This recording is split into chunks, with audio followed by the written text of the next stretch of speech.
All right, so there is this issue around what we've been talking about, which is thinking about matrices and their decompositions. And we've talked about quite a few decompositions, right? We've talked about SVD, QR, eigen decompositions. We've also talked about other decompositions that exist, like Shor, Hessenberg. There's all kinds of decompositions that we do in linear algebra with the goal of solving often ax equal to b. And increasingly, there's more a focus on data science, right? So there's this idea of taking matrices, which are basically where your data lives, and finding patterns in the data. So oftentimes that might be something like what we did in previous homework, which is take a matrix and look at the dominant patterns, which are oftentimes constructed from the SVD. In other words, that's often called a principal component analysis. And so what we want to do is take these matrices and do these decompositions. Okay? But what we're going to talk about today called randomized linear algebra. And this is a continuously growing field in the sense that a lot of the things we're going to do today are really starting to think about matrices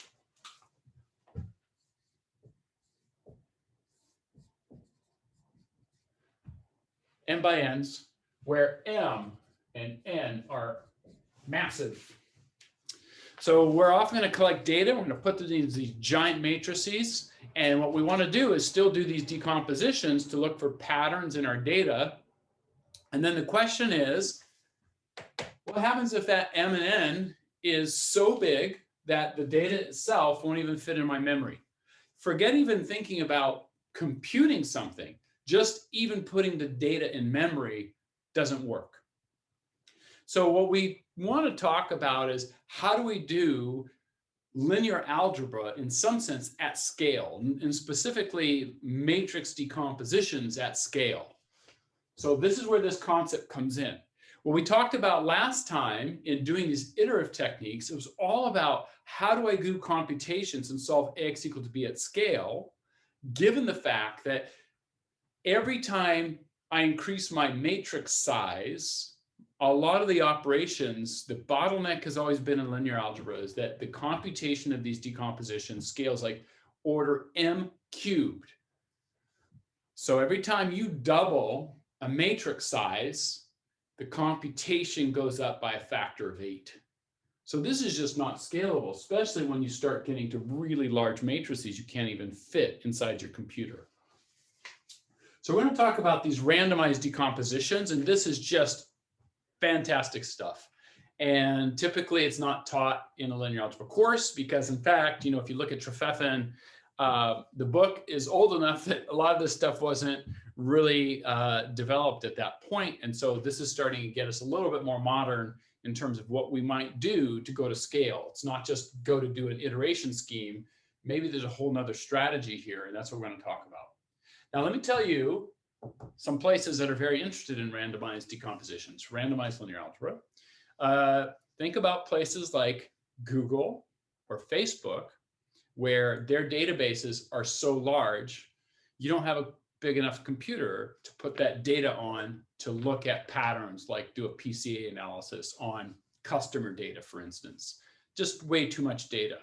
So they were some of the earliest interested in these algorithms. In fact, there's two groups that sort of really developed some of these randomized linear algebra strategies, and each of them sold their algorithms. One sold to Facebook, one sold to Google. And why did they do this? Because Google and Facebook wanted to be able to do decompositions of data that was so big that you couldn't even fit it on a computer. Okay, even their computers, right? Which is they have essentially almost infinite resources, but they still couldn't fit the data there. But they still want to mine the patterns. And so this is a way to get at that.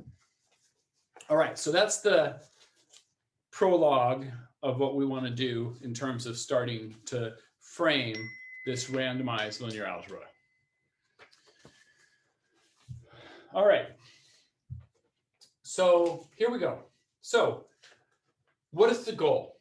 The goal is to take a matrix, right? And our goal in doing a decomposition is to approximate the matrix A by two matrices, E and F. Let's just make it like this, very generic. So this thing here is M by N. This thing here is M by R, and this is R by N. So this is like an outer product. So think about this as being some matrix A. Typically, it's going to be more like this. So for instance, let me give you an example. Suppose I have a bunch of 4K video frames. So, or even if I take HD or 4K camera pictures, then let's say this is each column is a representation of a picture. Well, in 4K, this is like 24 million pixels just for a single picture. And maybe I have many pictures. So maybe I have 1,000 pictures, but each picture is 24 million pixels, right?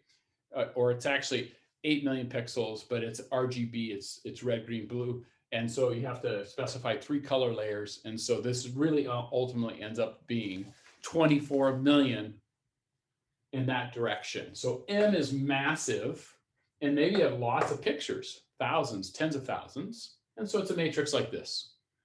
And I don't think any of you with your personal laptops could go in and put in 24 million vector by, let's say, thousands of pictures and do an SVD on that. Okay? Those are really big matrices to try this. You're going to just run out of memory. Okay? And what we want to do, though, is replace this by the outer product of this E matrix, where this is N by M, and this is going to be M by R columns. In other words, I want to figure out a way to pick out a matrix E where the columns I represent here spans the column space of the matrix A, and I do an outer product with F, which is R by N, so that when I take the outer product of this, I reconstruct the matrix A. So I want these two, a tall skinny and a very short fat, each of R columns or R rows. And the idea is that those R columns span the column space of this matrix, and the R rows span the row space of this matrix. So what does it actually mean? So what we're really going to do, if we're going to be able to do this, is we're going to make a major assumption here, is that within this data, there exists some low rank structure. So in other words, R is the dimension of the low rank structure. Let's call it features. Often called the feature space, right? So the idea is there's some embedding of the data. Instead of thousands of pictures, maybe there's some directions I can use, R of them, that is much smaller. And that allows me to do a low rank embedding. Now, you already played with this in one of the previous homeworks when you were playing with the Yale faces. And Yale faces, right, you do the SVD and you find there's a smaller subspace there. If you represent these faces in the U's, in fact, we're going to do this later, show that this is just basically SVD essentially, right? If you represent it in the U, then in fact, what you have is a low rank embedding of this high dimensional data. So that's the picture, okay? The question is, how do I achieve this? If you were going to do this with the SVD, it means you're going to take that massive matrix and do something like order m cubed operations for you to produce that decomposition. And that's exactly what you can't do when you have matrices that are so large you can't even fit them in memory. So even though we know what we want to do, there's just a practical limitation of what kind of algorithm could actually do something like this, given this doesn't even fit in memory, okay? So that's what we're going to go after. So this is where these probabilistic approaches or randomized algorithms come into play. And they are just these fantastic class of algorithms that have emerged partly to directly address this issue of how do I go to scale without trying to say, well, I'm going to just do iteration methods. I'm going to do something a little different here. Okay. So hopefully that sets up our framing of what we want to do. Decomposition. This is what we've been doing the whole class. And now let's go about and figure out how to actually do it. And the board is still bad. Okay.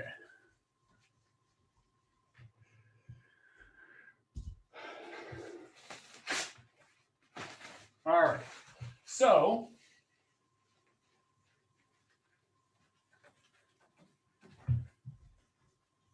how are we going to actually achieve this? There's a two-stage process that happens with these randomized algorithms. So, first stage, call this stage A. That's how we refer to it in the paper that I sent you. The first stage is to basically say, I want to find a way to do this reduction. In fact, and find some low-dimensional representation of the column space of A. Okay, so I have a lot of columns here, n of them, in fact. And what I'd really like to do is find some way to do a nice representation of that column space. So the idea is to construct some matrix Q. And Q itself is going to be some matrix. Okay. That's going to be, M by K. So it's the length of this matrix. So if this matrix is like this, it's that length, M. But now instead of n of them, there's going to be k columns. Okay. So the idea is I like to trade out n columns, where n can oftentimes be very big, down to k columns, which is much smaller. Okay. So that's my goal. And by the way, notice that I called it Q. And that's for a reason, because it's going to get us right back to QR decomposition. So I'm going to leave that on the table now. I've already foreshadowed the result that we're going to look for that Q. Okay. And then finally, second stage, stage 2, is if I can find, in fact, a good matrix Q that does a good job of spanning the column space, then what I could do is I could actually just say, well, construct a matrix B, which is equal to Q transpose A. In other words, take the A matrix and project it into that column space, right? So this is never an idea. If this has exactly some fixed rank R, you could exactly embed all the A into that space. But the fact of the matter is, especially when you have noisy data, this is going to be full rank, right? This is always, if you notice from Yale physicists, this is going to be a full rank matrix. But the idea is to find some R rank truncation in which you can say, I'm going to go ahead and take A and embed it in some low dimensional rank R subspace. Okay. And this here, in fact, let's just work with reals for now. K by n. Okay. So now when I do this, I'm creating a smaller matrix B, which is my approximation to the matrix A, by basically projecting all columns of A onto Q transpose. Remember, Q is an orthonormal basis set. Then I'm going to go ahead and say this orthonormal basis set spans the column space of A, and there's K columns. So if I take A and project it into each of the directions in Q, I'm going to now get a new matrix B, which is much smaller than A. In fact, if I only take K columns and M is really big, but K is something moderate, then I've actually basically taken this down to a very much smaller matrix to be working with. Okay, then the idea is to say, okay, once I have it here, now I do my decomposition of B. I start working directly with B, and then now, because it's a much smaller matrix, I now do things like the SVD in that B, I do the QR, whatever I want to do, I do it here in B, whatever my decomposition I want to do. We're going to specifically look at the SVD. I do it here in B, and then after I've done that, I can go back up to my original space. So that is the philosophical perspective of what we're trying to do with this randomized algorithm. Okay, two-stage process. Find a column space embedding, project into that column space. Do your stuff, come back. Okay, so a high-level way to think about this is through a figure. Doggone it. Board sucks now. Didn't have that many problems with the board at the beginning of the class, but there it is. Yeah. Just have to push harder, I guess. So here's the idea. You start off with a matrix A, which is very big, right? And one possibility to do some kind of matrix decomposition is just directly do it. So like, for instance, you could do the SVD, and right, and over here you have, let's say we want to do the SVD, then you get some approximation of A by just directly doing this. Now, this is something like an order m cubed operation. If this was square, it's like order m cubed. So this is very expensive. And the idea is, if you have really large data matrices, you cannot take that pathway. There's no computer big enough in the world that will allow you to do that. But I still want my low rank features. Okay, so how would you do it? So the idea is to transform this to a new matrix, B, which is an approximation to A. And how do we do it? Well, we just basically say, okay, through that, right? I project onto some column space with only K columns, or R columns, really, maybe the rank of this thing, project into this matrix B, now do the SVD, and let's call this now some U tilde sigma tilde V tilde star. So I've been working in this lower rank subspace, and now I come back. How do you come back? You multiply by Q. That's the idea. I can't take this path directly to do the decomposition, but I can first project into a lower dimensional subspace, which spans that column space, then do my operation, then bring it back. And this pathway is actually computationally feasible. Okay? And so part of what we're trying to do is figure out what's the best way then to get me from A to B, then where I can do my work and come back. Because if I can figure out how to get in, I just undo how I got in. Okay, I got in with a Q transpose multiply. I can do here and multiply by Q, I come back out. So once I know how to get in here, I know how to get out. And then I can do my work here. And then the question is, we're going to focus in, how do I get into that space? Okay. All right. So one last piece here. What makes a good low rank embedding? One thing that we want to do is to recall that if I have a matrix A, what I can do is say, all right, so what I'm going to try to do is take A and project it into this Q space. Suppose I have this matrix Q, and this is my orthonormal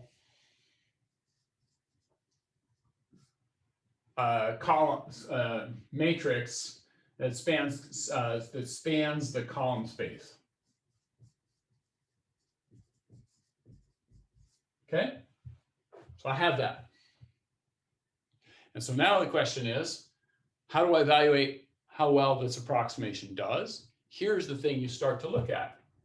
A minus Q transpose A. Norm. Now, what is this object? Think about this. And by the way, this is the same thing you would do with SVD, by the way. How do you know you have a good approximation with your SVD, a low rank approximation? U star A. Same thing. What is this doing? It's saying take A, and when I do Q transpose A, I am taking A and I am projecting it into the column space of Q. Okay? I'm now in this low rank subspace. When I multiply by Q, I come back into my original space. So Q transpose multiplied by A takes me to the low dimensional space, right? So if I have K columns of this thing, then it's going to project me to a K dimensional space. Or if I want to truncate it some R, rank R, I could say project it into the R rank subspace. I just take this times this. It's going to now put me in an R dimensional subspace to come back up into my original high dimensional space multiplied by Q. So this operation here, I want this, ideally, I'd love this to be 0. If I have a perfect embedding, in other words, if Q, I didn't do any rank truncation, Q is just the column space of all the data, then this here would be 0. Because all you do is take the data, make an orthogonal basis, project into it, project back out. There would be no loss of anything. But here, what we're trying to do is project into an R-dimensional subspace, come back out. How well did I do? How well? This is my low rank approximation versus the actual data. That is what I want to do. This is exactly what we do in the SVD to evaluate how well that approximation works. Okay? So let's go about figuring out how we're going to do this projection. Okay, this is where randomization comes in. So what we're going to do is, what is Q trying to do for us? Q is trying to span the column space of A. Okay. So in some sense, what I want to do then is I want to sample the column space. So what I'd really like to do is figure out, how can I sample the column space of A in sort of like, let's say, an efficient and not too expensive a way. And one way to do that is to do what's called random projections. So what a random projection is I make up a vector, let's call it vector omega. And what I'm going to do with it is, and let's call this omega j, because I'm going to have many random projections. So omega j is a vector that is, in fact, I'm going to multiply by A. So this thing here is an n by 1 of random numbers. Okay?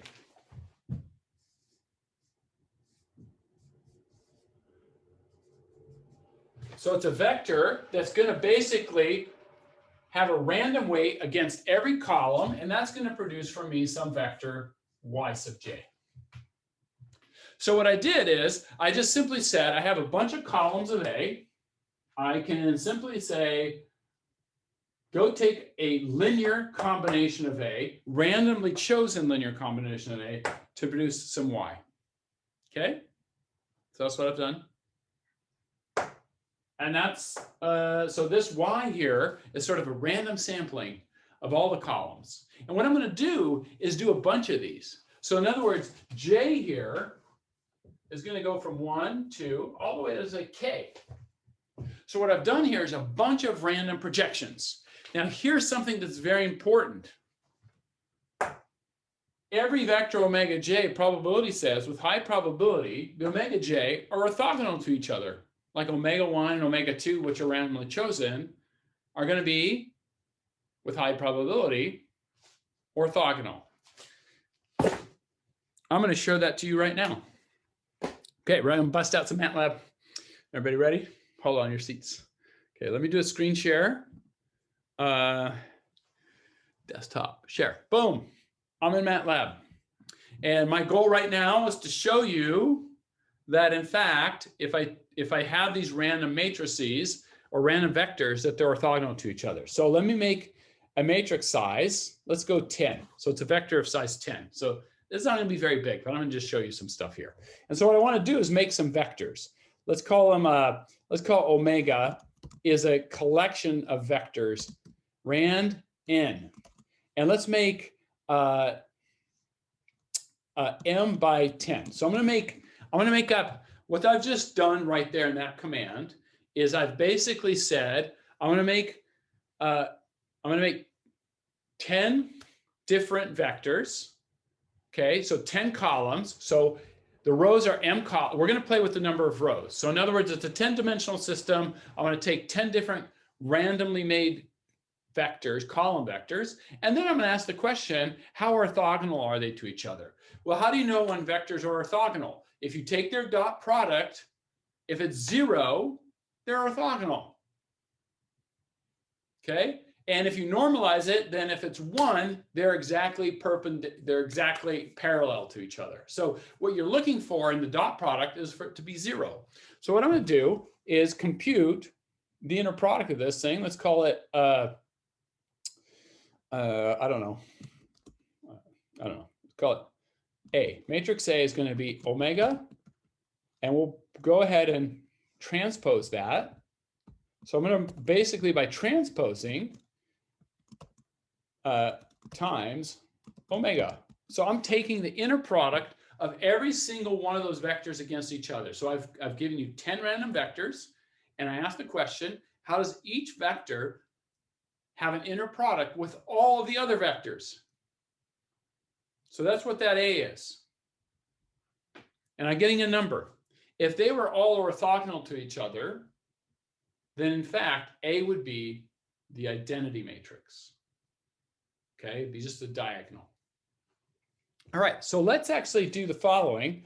Let's do a p-color of A. So we're just going to look to see, all right, this thing should be diagonal, but if some of these vectors are non-orthogonal, they're going to give me some non-zero score, and I can look at it. And that's what the p-color A is going to give us. So let's run it, see what we get. All right, let's put a color bar on that.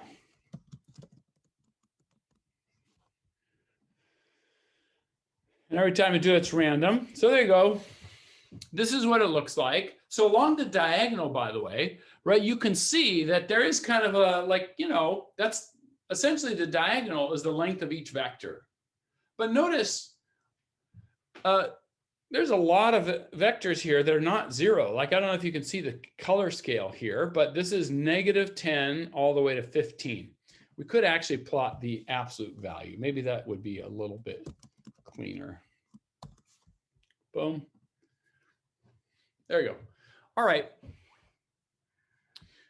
Notice here, so this is the diagonal, and then these different colors are, so as it starts to get darker blue, it starts to look, that what the darker blue means is getting closer to 0. But you can see that, okay, there's some bigger values, but really a lot of stuff is kind of, it's not 0. But notice the following. We're going to work here with vectors that are very high dimensional. So n is going to be big, m is going to be very big. So watch what happens as this m, so I picked it to be 10. Let's do 100. Look at that. This is telling you that, look, that diagonal sits there and all the other terms are starting to look like closer to 0. And in fact, as you make this fairly large, these random vectors basically are orthogonal to each other. So this is my statement that I just made. If I look at this here, and for A being m and n, and they're both being large, I can just simply pick random numbers and make a vector out of it, pick another random vector, make numbers out of it, and those two vectors are going to be orthogonal. And I'm just showing you this with this little piece of code. Okay? In fact, probability theory says if you make this big enough, this will be exactly the identity. Look at that. Now it's 10,000 by 10,000. You look at this thing, there's a diagonal and everybody else is 0. These are orthogonal vectors. Okay. So that's a nice feature. This is the feature we're going to take advantage of in this calculation, which is I can just simply randomly sample column space with different omega j's, and I just make them up randomly. And guess what? These are all orthogonal directions, which is exactly what I want when I sample this. I want to sort of sample in orthogonal directions to construct y's. So the way to represent all these different j's, random sampling, and y's is in the following way. You can say like, okay, I'll make a matrix y is equal to a omega. So this omega is all the columns are spanned by this, the omega j's. Y sub j are their corresponding random projection. And by the way, there's a ton of really interesting work on random projections. And there's this famous, well-known result on random projections called the Johnson-Linderstrauss transform. That's what random projections is associated with. And there's a lot of deep theoretical work around random projections that are kind of fantastic. And this is what we're really capitalizing on, is that I can just randomly sample column space to produce this new y. Okay. Now, what do I want to do with this y? So I randomly sample my matrix, and notice when I do this, I don't have to store all the data. That's a really important thing. When I do this, if A doesn't even fit in my computer, notice I can pull in parts of A when I do this computation and just keep track of adding things together. And so A never has to be in my computer at any one time. Parts of A have to be in there, but not all of A directly, okay? And now here's what we're going to do. I have y, which is I sampled my column space. I have this is supposed to be I've randomly sampled all this column space. So y is in some sense inheriting the structure of all that sampled column space. And what I'm going to do with y is what you might have predicted, which is to now do a QR decomposition. So now y is just these, vectors. There's no enforced structure about them being orthogonal. In fact, generically, they're not orthogonal. They're not unit length. QR now gives me Q, which is an orthonormal basis set spanning the k dimensions here. Remember, this is m by k now. And so this here is m by k. But it's the m by k I want. This is the m by k whose columns are orthonormal. Okay. So this is how we're going to do this. This is the whole game, is to say, all right, so I want to figure out a way to take A, which is way too big, and find a way to represent it in a lower dimensional space where then I can actually do some operations on it. So now the idea here is that K, right? I've got K columns, so this is random sampling of column space, is much less than N. This is the key. Now I have this much smaller matrix. I've chosen K appropriately, and we'll talk about how to choose K. K is usually picked a little bit bigger than the rank R. If there's some actual rank R of the data, or that, approximately so, you want to oversample that by a little bit. So K is like R plus 10. In fact, there's some really interesting results on this too. There's a lot of interesting mathematics behind everything that I'm telling you here. Okay. All right, so that's the idea. So now let's come back and talk about this in the context of the SVD. Everybody good with this? This is where the randomization all happens. That's how I'm getting by random sampling with orthogonal vectors that I don't have to compute. I just choose them, random sample column space, QR it. I now have the first important step of this algorithm, which is I can produce a Q, which is going to allow me to take the data matrix and embed it in this lower dimensional subspace. That's really critical. That's the key piece of this whole algorithm, is find that. And now we'll talk about what we can do with that.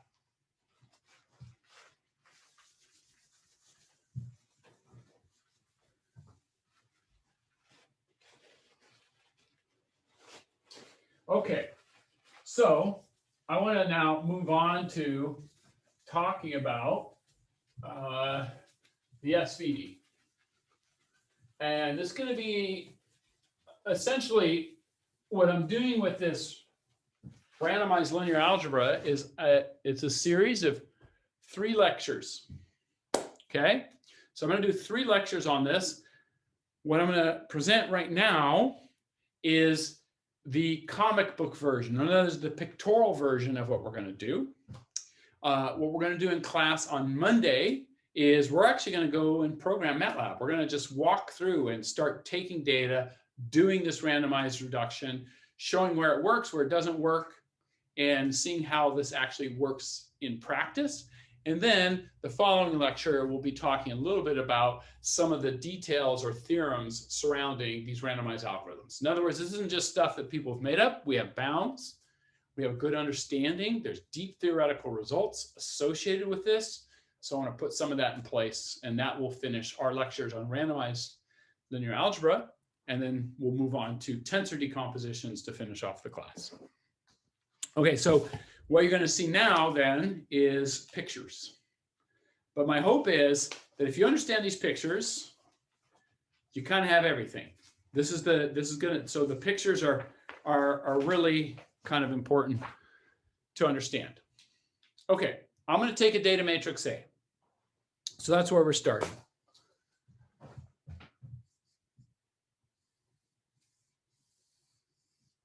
And this is M by N. And remember, the idea is that this data matrix is massive. Like I said, you don't have to go far to find massive data sets. Even if you just had video frames from 4K video or 8K video, 4K video, this would produce a row space that's 24 million rows. 8K is even more, right? So you're in the 50 million range, okay? So this is massive. And if you're in a video frame, maybe you have thousands, tens of thousands of columns here, okay? So that's the kind of data we're talking about. These algorithms aren't used on small matrices. You don't need to. On smaller matrices, you just put it on your computer and your laptop and you go, okay? Here, it's like, I can't even fit this in memory. It also could be that it's just very large and takes a long time. If I know I'm looking for low rank features and there's low rank features in the data, actually the randomized linear algebra algorithm is just a much faster way for you to approximate the low rank feature space. So what do I want to do with this? What did I want to do with it? Well, I decided to multiply by this by some random projections. So here's my random projection matrix. This is the omega, and the omega was n, and it had k samples. So k random projections of A. So this is the first step. Take your data matrix, multiply it by some random projections. Notice I never have to bring this into memory. I only have to bring in, when I do the multiplication, I just have to bring in, well, this times this times this. I can bring in row by row, or I can take the first row in, multiply by each column here, then bring in the next row. So I only have to bring in pieces of A to do this computation. A does not have to sit physically in memory completely. Now, I bring that up because we haven't really talked about that, right? We just made all these assumptions like I can compute these things. Of course, I can fit it on my computer. The idea behind this is like, you sure you can fit it on your computer? What if you can't? Well, this algorithm allows you to work with data of such volume and size that you don't need to actually put it all in memory. And remember, when I do this multiplication, what you end up with is a new matrix Y. And this matrix Y is M by K. So obviously this is not exact. I mean, you know, K here is supposed to be much, much smaller than N. So maybe this is 10,000 samples, 100,000 samples, and K maybe is 50, right? So this would be massively fat, and this thing here is really small. Okay, but you know, I can't do that on the board very easily. So you just have to play make believe here. So K is much smaller than N. Okay. So that's step one. Take your data, randomly sample column space. Next step, QR. So now you're going to take this Y,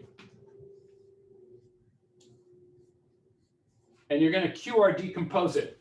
And you're going to make sure to do the economy. Remember, the QR decomposition can take this thing and build you a Q, which is, in fact, would be M by M. You do not want to do that. What you want to do is just make yourself an economy SVD, or at QR, which is going to be Q, it's going to be M by K times R. And that's just upper triangular. And that's K by K.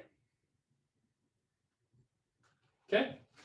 So there's your QR algorithm on an economy scale. You just simply go through and you say, take the first column, normalize it. That's the first column here. Take the second column, right? We learned how to do this, right? You can do this with household triangularization, and then boom, pops yourself over here. And now you have the Q.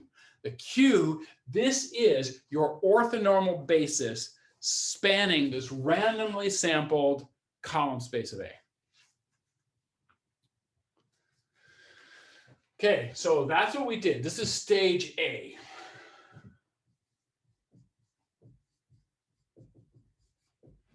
Find your subspace. Stage B. Let's go do some decompositions now. Well, how do I do that? Well, what I got to do now is, now that I have the subspace, I want to take my data matrix A and project it into the subspace. Well, how do you do that? Well, you multiply Q transpose times A. Remember, this is M by N, and this is K by M. So you basically are taking A and projecting every column onto Q. Okay, so it's going to tell you, how does A look when you embed it in this subspace, which is K-dimensional versus N-dimensional. There you go. There's the computation. And we're going to call this matrix here B. And this thing here is K by N. Okay. This is the matrix we were after, because now we're ready for stage B. I took the matrix A, I found the embedding, I embedded it. Now I have B. So B's ready to go. Look how small B is. It's K by N. Okay. Versus what I had before, which is M. And remember that K is also much smaller than M. Okay. So I have this matrix. What do you do now? Well, whatever you want to do. And let's talk about what we want to do here. We're going to do the SVD. So if you do the SVD of this, now you're going to get a decomposition U sigma me. Let's call it U tilde, sigma tilde, B tilde. There's your singular value decomposition. Remember, this is a diagonal matrix, but this is now an orthonormal or a unitary transformation, right? That's actually telling you, essentially looking at the correlative features among those columns in this new reduced space, and V tells you how every single column projects onto these feature spaces. So these are your like PCA modes, or SVD modes, right? So when we did eigenfaces or we looked at the Yale faces, right, we were looking at the dominant features. They're sitting right there. But this thing here is now K by K. This is critical. So this is where you went from looking at a feature space. If you did this SVD, right, you'd have a feature space which is m-dimensional, right? Let's say in pixel spaces is 24 million dimensions. Whereas if I compress it down to, let's say, 100, like I said, K was 100, then I'm looking at 100 dimensions versus 24 million dimensions. And so this is a trivial computation. I can do it on my laptop. And now I do the SVD. And then if I want to go back up, how do I go back up there? All I got to do to go back up there to find actual U itself is equal to Q U tilde.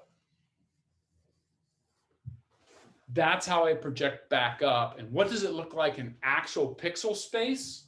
Let's say, then you take each feature here, multiply by Q, that takes you back up into the higher dimensional space, and that's equal to U. So that is a really important picture to keep in mind. And where the randomization comes is right here. Random projections to produce this, to start the process off as this is how I'm going to find a good embedding by randomly and orthogonally sampling column space to build Y, and from Y everything proceeds, right? Because then once I get Y, I QR it, I project the data into that same basis, then I do the SVD, and then I can come back out. If you don't get a good Y here, none of this will be very good either. Okay, so this is really counting on this matrix being able to produce a reasonable column space approximation to the actual data. So that is, in some sense, randomized linear algebra in a nutshell.